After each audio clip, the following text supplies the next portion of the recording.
아멘. 오늘 함께 나누실 말씀을 보도록 하겠습니다. 오늘 함께 나누실 말씀은 창세기 6장 9절 말씀과 22절 말씀입니다. 창세기 6장 9절 말씀, 22절 말씀 2절 보도록 하겠습니다.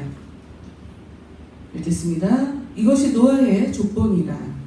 노아는 의인이요 당대의 완전한 자라. 그는 하나님과 동행하였으며. 또 22절 노아가 그와 같이 하여 하나님이 자기에게 명하신 대로 다 준행하였더라. 아멘. 다 같이 예배를 위해서 기도하도록 하겠습니다. 하나님 감사합니다. 저희들이 하나님 예배할 수 있는 복된 주일 허락하시고 하나님 옆에 이렇게 나와서 예배를 드리게 하심을 참으로 감사드립니다. 하나님 이 시간 저희들의 마음을 하나님께 활짝 엽니다.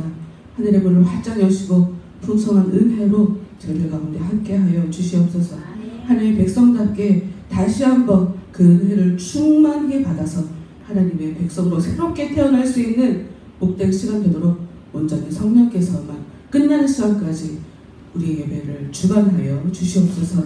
예수의 이름으로 기도드립니다. 아멘. 오늘의 말씀의 제목을 함께 보도록 합시다. 여러분 다 같이 읽어볼까요? 시작. 아들과 의인. 아들과 의인. 그거 생각났어. 개그 콘서트 예전에 아빠와 아들. 아는 사람만 아는데 죄송해요. 모르시는 분들 제 패대가 없었네요. 아들과 의인. 어떤 의미냐? 여러분 성경에서 아들과 의인을 같은 단어로 본다는 겁니다. 아들과 의인은 같은 거예요. 그 기억하시면 돼요. 오늘 예배 말씀은 들은 거예요. 말씀을 봅시다. 9절 말씀, 창세기 6장 9절 말씀. 창세기 6장 9절 말씀. 이것이 노아의 족본이라. 노아는 의인이요 당대 완전한 자라. 그는 하나님과 동행하였으며. 저희가 지금 노아 홍수 얘기를 거의 2달 가량 하고 있는 것 같아요. 이것을 쉽게 어떻게 하면 정리를 할 수 있을까? 노아의 이야기를, 그리고 예수님과 어떻게 연결해서 이걸 얘기할 수 있을까를 여러 가지로 고민하건데, 제가 생각하는 창세기 6장은 한마디로 정리하자면 하나님의 아들 만들기 혹은 하나님의 아들만 남기기 라고 볼 수 있을 것 같아요. 하나님의 아들 만들기 혹은 하나님의 아들만 남기기. 그런데 처음 말씀드렸던 대로 제목처럼 아들과 의인이 같은 말이란 말이에요. 아들만 구원해 주시죠. 의인만 구원해 주시죠. 아들과 의인이 같은 말이다. 이 말이 어렵다면 다른 얘기를 해볼까요? 여러분 천국은 어떤 사람만 가죠? 믿는 사람만. 천국은 하나님을 믿는 사람만 가요. 그걸 다른 말로 얘기하면 천국은 하나님을 믿지 못하는 죄인은 가지 못해요. 죄인은 가지 못해요. 그렇다면 죄인이 아닌 의인이 되어야 천국을 간다는 얘기예요. 그래서 천국은 의인이 가는 세계고 천국은 의인만 들어갈 수 있는데 그 의인을, 천국을 들어가는 그 의인을 하나님은 뭐라고 부르냐? 하나님의 자녀라고 부른다는 거죠. 그래서 성경에서 아들과, 즉 자녀와 의인은 같은 말입니다. 근데 우리의 문제는 뭐가 의인인지, 내가 하나님의 아들인지 파악할 길이 없다는 거죠. 근데 우리에게 희망을 주는 성경의 메시지는 하나님은 의인을 부르시는 것이 아니라 죄인을 불러서 의인으로 만들어 가신다는 얘기예요. 하나님의 자녀로 정말 함량 미달인 죄인들을 불러서 하나님의 아들 잡게 만들어가는 것이 성경에서 얘기하는 하나님의 구원 사역의 모습이죠. 그렇다고 하면 9절 말씀을 왜 보았나? 어떻게 하면 의인이 될 수 있는지를 9절 말씀이 답을 주고 있습니다. 9절 말씀 다시 볼게요. 이것이 노아의 족본이라 이거 얘기하려면 또 1시간 달려야 되니까 패스. 노아는 의인이요 당대의 완전한 자라 그는 하나님과 동행하였으며 즉 의인이라 하나님과 동행한 게 아니에요. 하나님과 동행하다 보면 의인이 될 수밖에 없습니다. 하나님과 동행하다 보면 의인이 될 수밖에 없고요.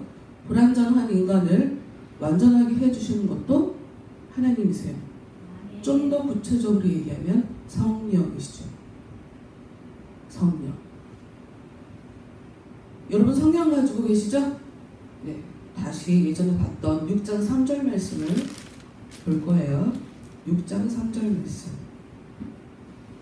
6장 3절을 보면 하나님께서 세상을 왜 심판하게 되는지에 대해서 얘기를 하고 계세요. 6장 3절 여호와께서 이르시되 나의 영이 영원히 사람과 함께하지 아니하리니 이는 그들이 육신이 되리라. 그러나 그들의 날은 120년이 되리라 하시니라.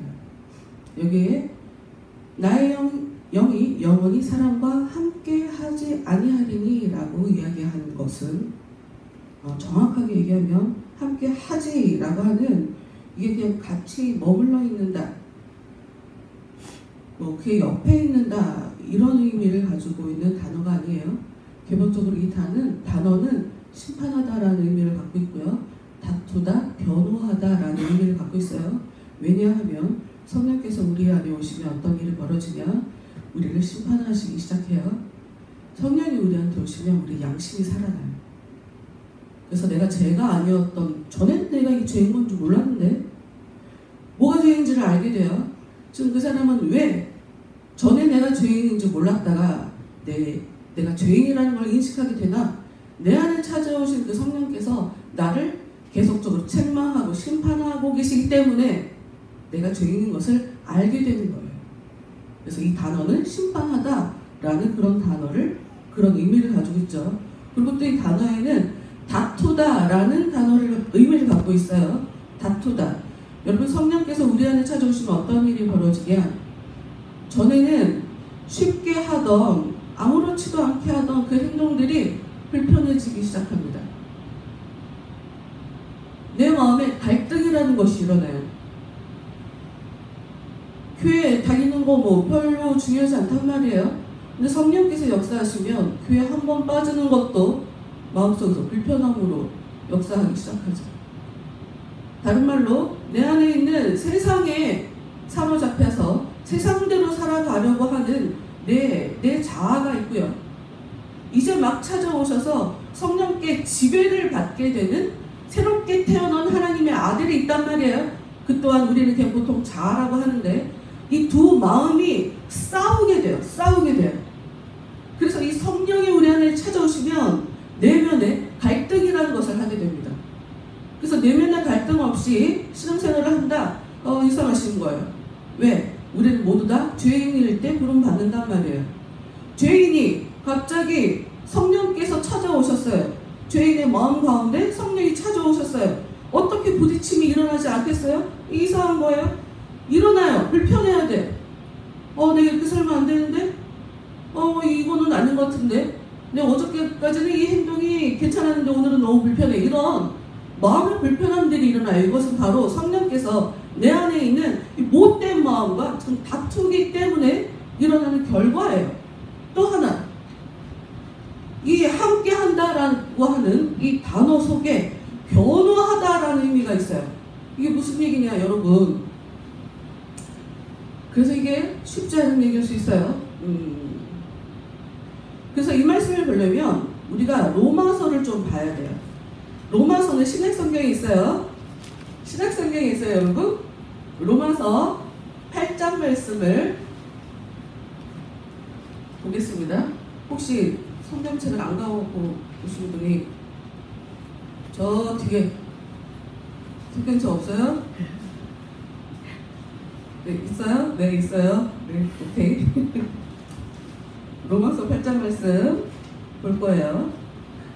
일단 8장 14절을 볼 거예요. 제가 지금 말씀드린 게 나와요. 8장 14절을 볼게요. 무릇 하나님의 영으로 인도함을 받는 사람은 곧 하나님의 아들이라. 지금 제가 성경은 하나님이 우리를 아들로 만들어가는 그런 얘기라고 했죠.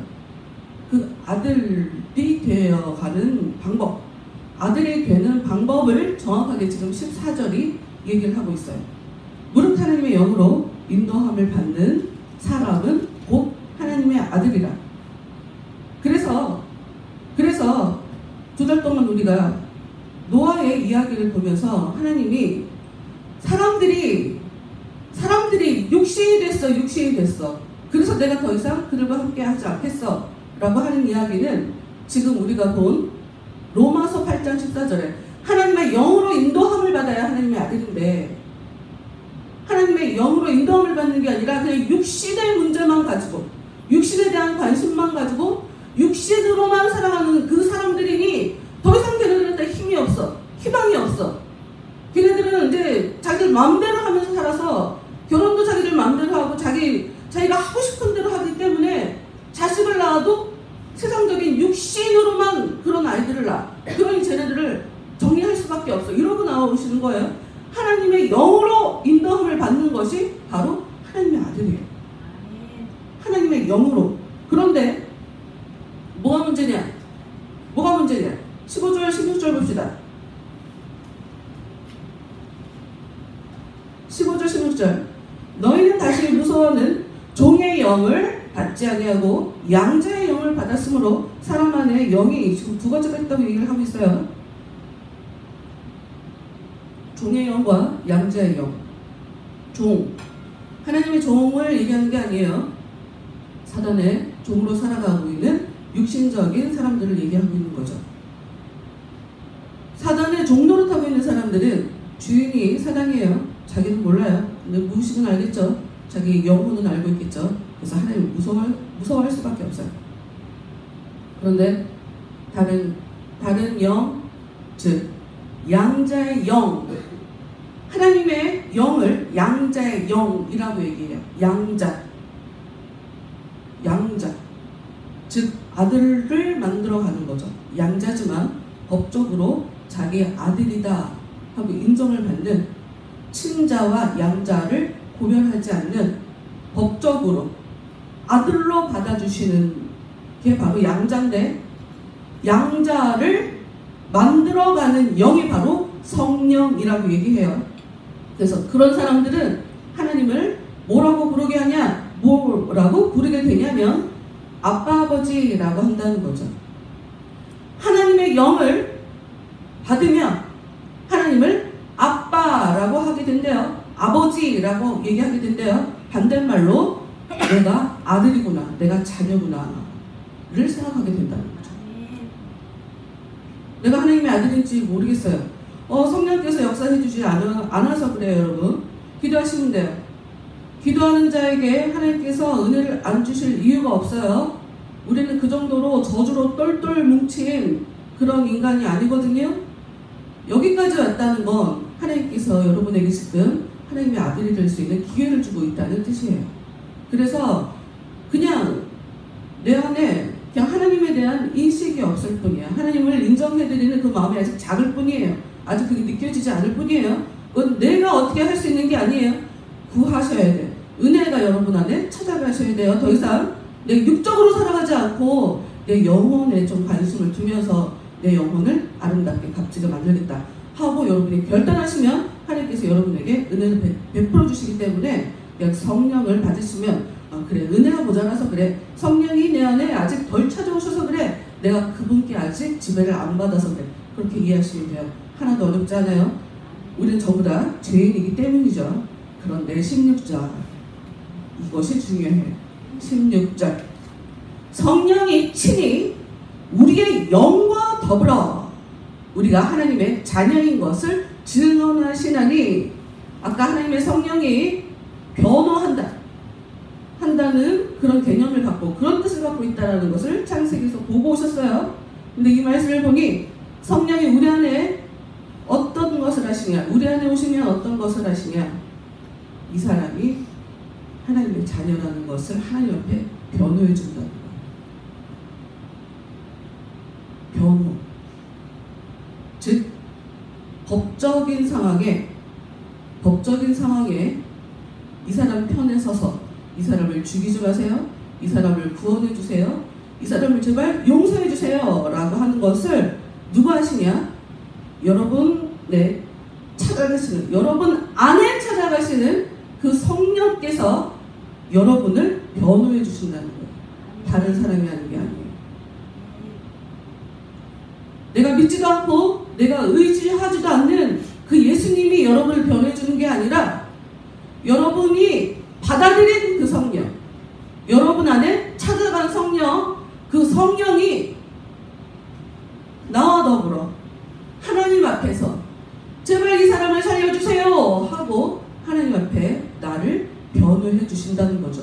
왜? 하나님은 기본적으로 심판하시는 하나님이기 때문에 그래요.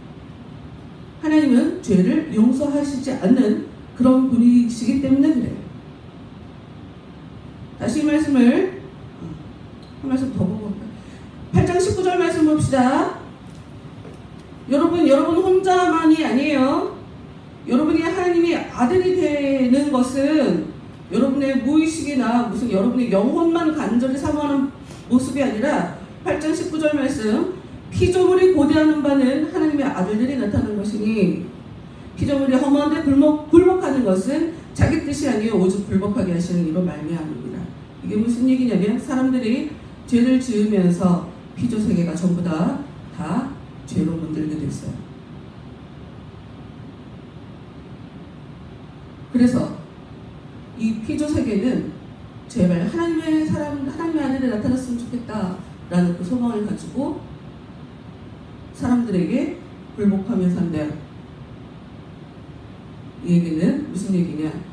여러분, 나 혼자만 내가 하나님을 바라는 것이 아니라 내가 살아가고 있는 세상 자체가 이 사람이 제발 하나님의 자녀가 됐으면 좋겠다, 하나님의 아들이 됐으면 좋겠다 하는 마음으로 살아간대요. 그런 의식으로 살아간대요.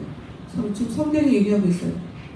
왜냐하면 왜 그들이 이 사람이 하나님의 자녀가 됐으면 좋겠다, 하나님의 아들이 됐으면 좋겠다 라고 왜 얘기하냐면 21절, 22절 그 바라는 것은 피조물도 썩어짐의 종로로 타는 데서 해방되어 하나님의 자녀들의 영광의 자유에 이르는 것이라. 나는 진짜 말도 안 되는 저 죄인한테 지배받고 싶지 않고 하나님의 아들한테 지배받고 싶다. 나도 정말 제대로 잘 쓰임받고 싶다 하는 그런 의식으로 그런 영적인 세력이 피조세계에서 제발 하나님의 자녀가 빨리 나타났으면 좋겠다, 하나님의 자녀가, 저 사람이 빨리 하나님의 자녀가 됐으면 좋겠다 하는 그런 생각을 한다는 거죠. 그래서 22절 피조물이 다 이제까지 함께 탄식하며 함께 고통을 겪고 있다. 우리는 그들의 고통이 느껴지지 않지만, 세상의 고통이 느껴지지 않지만, 이 피조세계의 고통이 느껴지지 않지만 은혜를 경험하고 나면 이 피조세계가 얼마나 이 사람이 하나님의 자녀가 됐으면 좋겠다 라고 하는 그 탄식을 하며 살아가는지 알게 된다는 거예요. 다시 창세기 6장 말씀으로 돌아옵시다.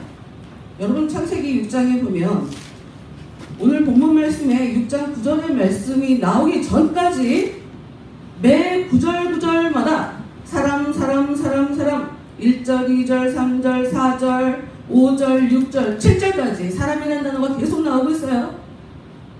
사람이라는 단어는 아담이라는 의미예요. 아담이란 뜻이에요. 아담이란 뜻. 뜻이 아니라 단어예요. 아담이란 단어로 써져 있어요. 아담이 누구예요? 하나님이 만들어낸 사람. 답을 말씀드리면 하나님은 아담을 원하지 않아요. 아들을 원해요. 아담은 죽일 수 있어요. 아담을 끊어냈잖아요. 하나님이 죄졌다고 에덴 동산에서 쫓아냈잖아요. 아담은 끊어낼 수 있어요. 하나님하고 아담하고는 사이가 갈라질 수 있어요. 하나님이 바라는 건 아담이 아들이 되는 거예요. 아담이 의인이 되는 거예요. 이 아들이란 아들이라는 개념은 성경에서 어떻게 사용되냐? 기본적으로 상속자라는 의미를 가지고 있어요.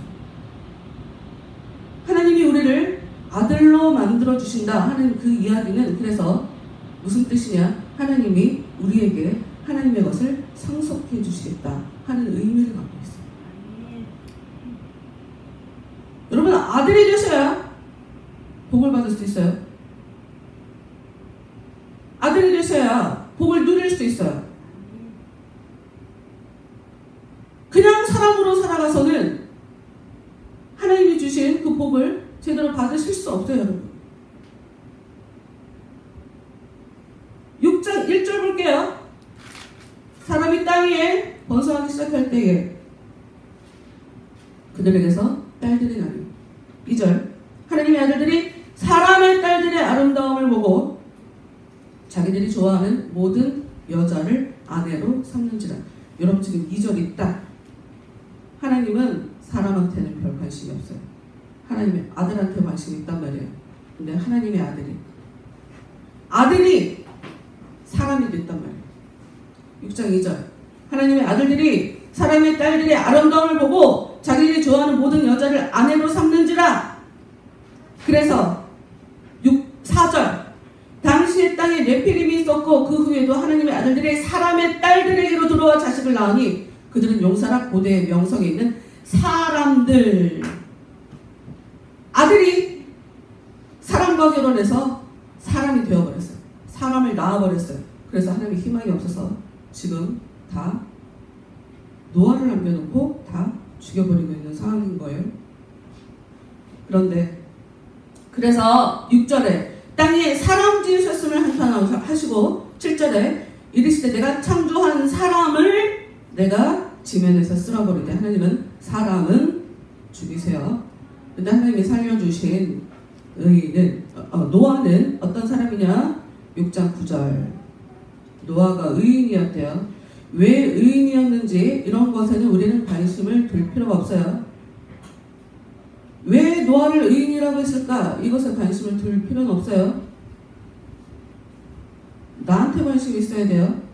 노아가 의인이다 라는 이야기를 통해서 하나님이 우리한테 얘기해 주고 싶은 건 노아를 그때 살려주셨대 라는 그런 뜻이 아니에요. 여기서 본질은 너도 의인이 될 수 있어 라는 의미예요. 그게 본질이에요. 노아한테 관심을 두시면 안 돼요. 왜 노아는 살아났을까? 전 세계적으로 나라마다 노아 홍수 얘기가 다 있대.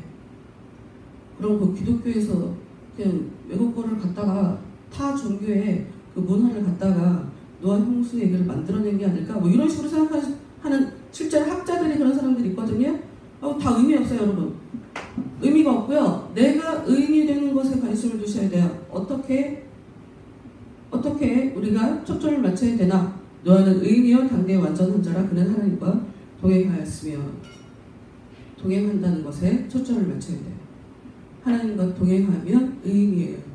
여러분, 잘못 안 하는 사람 하나도 없어요. 제가 요즘 뉴스를 끊었는데 뉴스를 보면서 대체 뭐가 옳은 것일까? 문제 있다고 지적하는 사람들도 다 문제가 있네. 다 똑같네. 다 똑같은 사람들이네 라는 생각이 들어요. 여러분, 사람 다 똑같아요.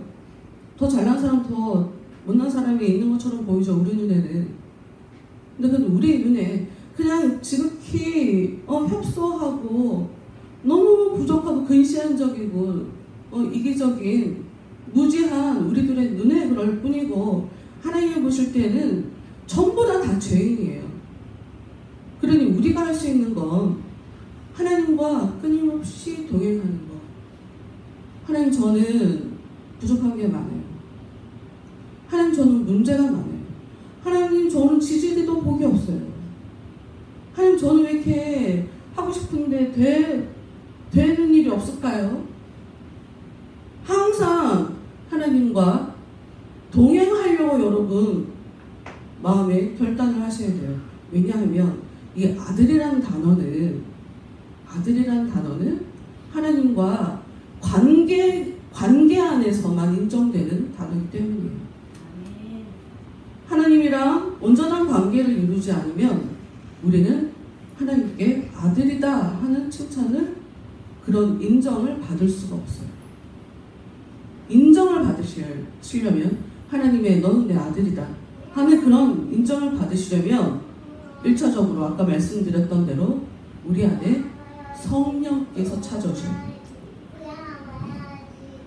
그리고 그 성령의 지배를 받으셔야 돼요. 그렇기 때문에 이 하나님께서 내가 그들과 함께 하지 않겠다라고 하는 그 단어에서 가장 중요한 의미는 통치의 개념인 거예요. 난 더 이상 걔네들을 다스리지 않겠어. 함께하지 않겠어 라는 그 이야기가 하나님께서 같이 있다가 떠나가신다는 이야기가 아니라 사람들은 잘 몰랐을 뿐 그들의 내면에 하나님께서 성령으로 찾아가셔서 그들을 다스리고 있었다는 얘기인 거예요.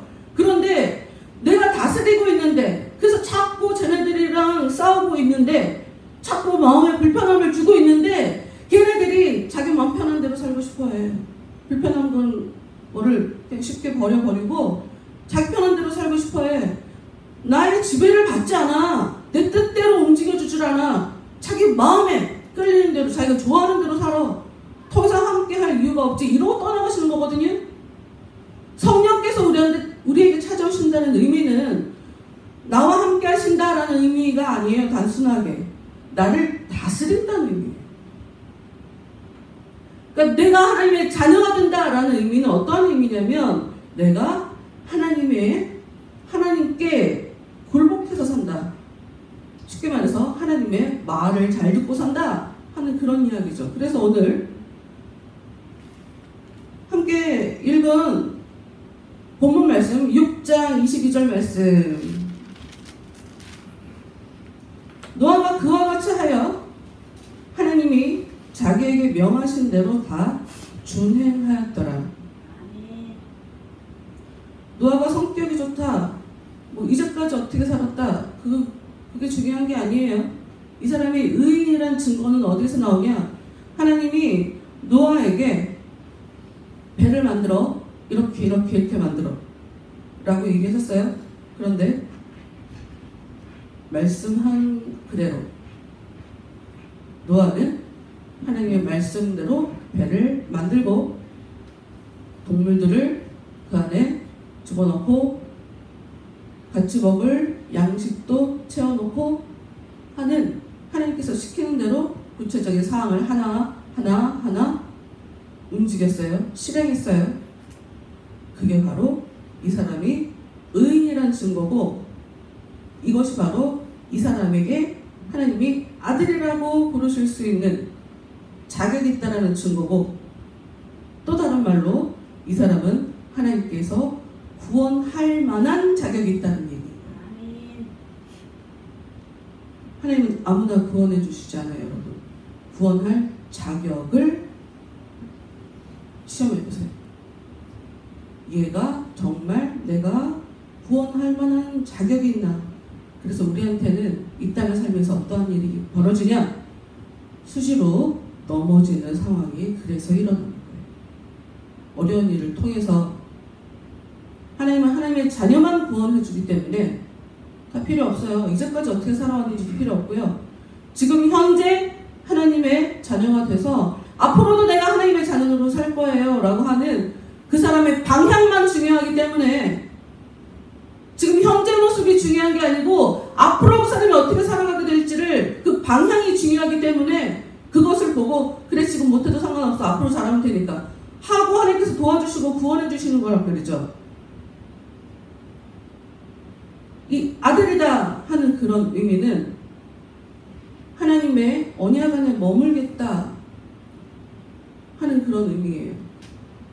여러분 관계라는 단어 안에는 사실 양측에 다 의무라는 속성들을 가지고 있어요.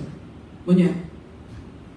내가 결혼하자. 너는 결혼하자 이런 거 보면 내가 남편 같잖아. 우리 결혼하자 라고 할 때는 나는 남편으로서의 몫을 다 할게. 너는 아내로서의 의무를 해. 사실 이런 의미죠. 아버지와 아들의 관계가 설정된다고 해봅시다. 아버지가 아들을 낳아놓고 거기에는 암묵적으로 내가 아버지의 역할을 해줄게. 내가 아버지로 그 의무를 잘 감당할게. 그런 의미 없이 아들만 낳는, 자식만 낳는 그런 부모는 없어요. 그럼 이상한 부모죠. 자식과 아들의 그 관계가 올바로 될 때 아들에게는 어떠한 의무가 있냐? 아버지를 아버지로 대우하는, 부모를 부모로 대우하는, 존중해드리는, 순종하는 그런 의무가 이 관계라는 단어 안에 이미 다 들어가 있는 거예요. 양쪽 측면에 다 의무가 있어요. 하나님은 하나님의 의무가 있으셔서 사람들이 잘못해도 끊임없이 기다려주시고 불러주시고 또 불러주시고 또 등 돌리고 있는 애를 또 뒤돌려주시고 어려운 일을 통해서 또 하나님을 바라보게 하고 하는 하나님은 그래서 지속적으로 우리에게 가끔가다 너무 힘들지만 이 환난과 고통을 통해 우리를 계속 하나님의 자녀로 또 불러주시고 또 불러주시죠. 그게 하나님의 의무 때문에, 아버지로서의 의무 때문에 지속적으로 그렇게 일을 하고 계시는 거예요. 그럼 우리는 우리 편의 의무를 하나님 앞에 해야 돼요. 우리 편의 의무는 무엇이냐? 내가 하나님의 아들이 되기 위해서 하나님과 동행해야 할 의무. 다른 말로 얘기하면 성령과 동행하는 의무. 또 다르게 얘기하면 성령을 내 안에 계속적으로 모시도록 요청하는 의무. 주님 제 안에 찾아와 주세요. 주님 제 안에 찾아와 주세요. 나 혼자 내 좋고 내가 좋은 대로 내 취향대로 살아가는 게 아니라 하나님 저는 뭐가 옳은 줄 몰라요. 하나님 저는 뭐가 나쁜 건지 몰라요. 지금 이렇게 힘든 일이 벌어졌는데 그래서 너무 슬프고 눈물 나고 괴로운데 전 이게 힘든 일인 건지도 잘 모르겠어요. 이게 좋은 일이 혹시 아닐까요? 우리는 사실 이렇게 물어봐야 될 의무가 있다고 생각해요. 여러분 인생 살다 보면 그렇지 않나요? 힘든 일이었는데 나중에 그게 좋았다. 정말 좋은 일이었는데 나중에 보니 그게 나쁜 일이더라. 우리는 뭐가 모르는지 정확하게 알 수 없는 그런 인생을 살아가고 있어요. 대충 짐작만 할 뿐. 그래서 우리가 하나님께 할 수 있는 것은 아까 우리 찬송가 불렀잖아요. 복의 근원 강림하사. 그 찬송가 가사 못 보죠? 네. 알겠어요? 지금 마지막 가사를 그냥 제가 읽어드릴게요. 복의 근원 강림하사. 하나님 저한테 오세요. 성령님 제 안에 오세요. 그래서 우리 찬양하는 거예요. 복의 근원, 복의 근원 저한테 찾아오세요. 강림해주세요. 라고 하는데 맨 마지막 가사. 우리 마음은 연약하여 범죄하기 쉬우니 하나님이 받으시고 천국인을 치소서. 하나님 저는 약해요. 하나님 저는 무식해요. 하나님 저는 무지해요. 하나님 저는 죄에 대해서 취약해요. 저 수시로 넘어질 수밖에 없는 사람이에요. 하나님 그래서 저는 죄를 짓기 쉬운 사람이에요. 하나님 저는 수시로 제가 하나님을 좋아하는 마음보다 세상을 좋아하는 마음이 많아서 성경이 아무리 하나님을 좋아하라고 하나님을 사랑하라고 얘기해도 저는 세상을 사랑하는 마음이 제 마음에 많아요. 하나님 저는 범죄하기 쉬운 사람이에요. 이렇게 고백하면 하나님 이런 저를 하나님 받아주세요. 그리고 천국에 인을 쳐주세요. 성령의 인을 친다라고 하는 무슨 의미냐면 하나님이 성령을 그 사람한테 준다라는 것은 쟤는 내 거 하고 도장을 찍었다는 의미예요. 그 천국의 인, 성령의 인을 쳤다. 도장 꽝 했다는 그런 의미거든요. 하나님 저를 받으시고 성령으로 제 안에 성령으로 제 안에 찾아와 주세요 하는 그런 의미예요. 그러니까 우리가 우리 마음대로 하나님의 자녀가 될 수도 없어요. 그분이 도와주셔야 돼요. 희망 하나, 내가 하나님의 자녀가 되고 싶다라고 하는 소망이 올라온다면 사실 그것은 내가 하는 게 아니에요. 내가 생각하는 게 아니에요. 내가 모를 뿐 이미 내 안에서 시작하신, 내 안에서 역사하신 그 성령께서 내 안에 그런 소원을 주시고 그런 소망을 주시는 거예요. 하나님이 도와주시지 않으면 소망도 안 올라와요. 그러니 난 저런 소망도 안 올라오는데 이거 고민할 필요가 없어요. 은혜가 역사하면 돼요. 하나님, 저는 그런 소원 자체가 안 올라와요. 저는 하나님, 내가 믿음을 잘 가져야 되겠다 하는 이런 소원 자체가 안 올라와요. 기도하시면 돼요. 그 성령의 역사예요. 성령의 역사. 그리고 어떤 마음이 내가 하나님을 잘 믿고 싶다라고 하는 마음이 올라온다고 해서 본인을 칭찬하지 마세요. 그건 하나님의 역사예요. 감사할 일이에요. 감사할 일. 별거 아닌 것처럼 보이지만 그건 굉장히 감사할 일이에요. 은혜를 받았다는 증거예요. 아무에게나 은혜를 주지 않아요. 그런 마음이 올라왔다는 것 자체가 이미 희미하지만 하나님이 성령의 인을 나한테 쳤다. 나는 아직 구원받을 자격이 아직 있다. 구원받을 가능성이 내 안에 있다. 라는 굉장히 희망적인 얘기예요. 여러분, 하나님의 아들을 만들어가기 원하세요. 하나님은 사람이 그냥 사람으로 살아가는 게 아니라 하나님의 아들이 되기를 원하세요. 아들이 되기 위해선 하나님은 하나님 편의 의무를 지금 하고 계시니 우리는 하나님 왜 정말 잘하고 계세요? 이거는 일단 내려놓고 내 편의 의무를 시작하셔야 돼요. 은혜를 구하시고 나쁜 마음, 어두운 마음, 누가 봐도 뚜렷한 이 못된 마음이 내 마음속에 역사할 때 그 마음을 따라가지 마세요.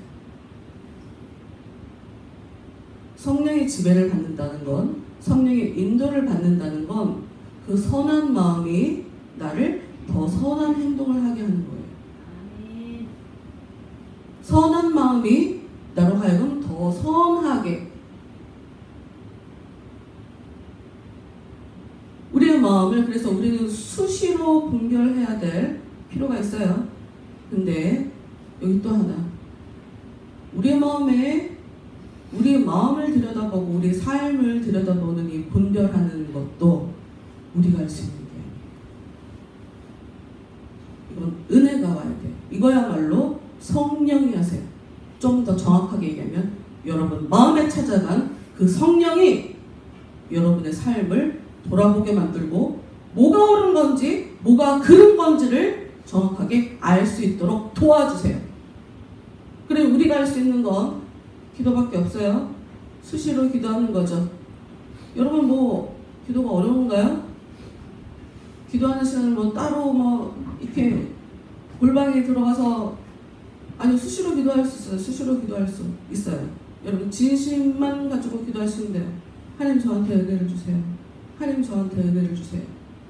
하나님 제 안에 은혜가 넘치게, 하나님 제 안에 기쁨이 넘치게, 하나님 제 안에 감사가 넘치게, 하나님 저한테 은혜를 주세요. 하나님은 여러분에게 궁극적으로 무엇을 주고 싶어 하시냐? 안식을 주고 싶어 하세요. 안식. 그래서 여러분이 자꾸 은혜를 구하시면, 성령을 구하시면 그 성령은 여러분에게 어떻게 만들어주시냐? 일단 환경과 상관없이 여러분의 마음을 편안하게 만들어주실 거예요. 그 편안한 마음이 여러분으로 하여금 뭐가 옳은 건지를 좀 더 냉정하게 보게 만들고, 그래서 자꾸 옳은 선택을 하게 만들고, 그래서 하나님께서 잘했다, 정말 잘했다. 여러분 잘했다는 거가 한자로 뭐예요? 의. 잘했다, 옳을 의. 잘했어. 내가 잘하는 그 행동을 계속적으로 하는 그것을 하나님이 잘했어 이렇게 칭찬을 하시면서 그런 사람이 지금 하나님의 아들로 계속 변화되어 가고 있는 그런 모습인 거예요.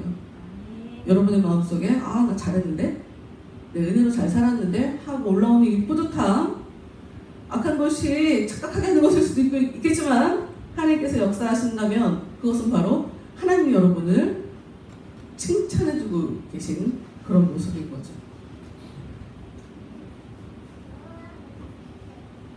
아들로 사세요. 사람으로 사시지 마시고. 여자분들 힘드신가요? 아들이라는 단어가? 네, 아들이라는 단어는 그냥 사람을 대표하는 말이에요. 하나님의 자녀를 대표하는 단어일 뿐이에요. 성경을 제대로 이해하시려면 남자, 여자 이거 다 떼고 다 떼고 보셔야 돼요. 그래야 성경을 제대로 이해하실 수 있어요.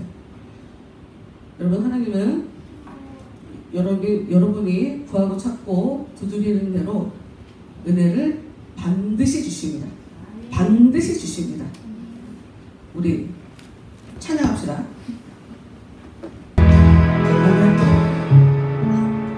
여러분, 우리는 다 죄인이라 하나님께 나갈 자격이 없어요. 그런데 예수님이 우리 때문에 돌아가 주셨어요. 그래서 그 덕분에 하나님께 나아갈 수 있는 거예요. 그래서 노아가 들어간 방주에는 역청이 칠해져 있어요. 예수님의 피를 바른 걸 상징해요.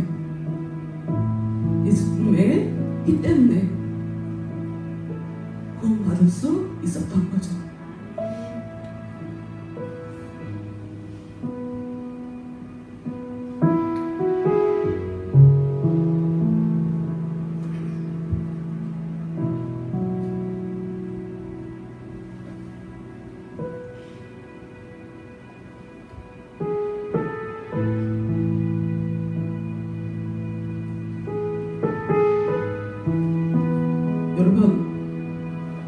여러분을 가치 없이 그냥 막 살출하세요. 하나님은 여러분을 귀하게 만들어주고 싶어 하세요. 세상에서도 아름답게 빛나는 그런 존재로 만들어주고 싶어 하세요. 여러분 혼자 힘으로 불가능해요. 그래서 우리에게 성령의 도우심이 필요해요. 그것 때문에 예수님 돌아가셨는데 여러분이 그걸 거부해버리면 예수님의 그 죽음을 개죽음으로 만들어버리는 거예요. 여러분 살려주시려고 그 아픔의 길 가신 내가 너 힘들지 않게 내가 다 아파줄게 하고 그 힘든 길을 걸어가신 예수님께 감사하면서 희망차게 한 주간도 주의 은혜 가운데서 주님과 함께 동행하시는 여러분 모두가 되시기를 바랍니다.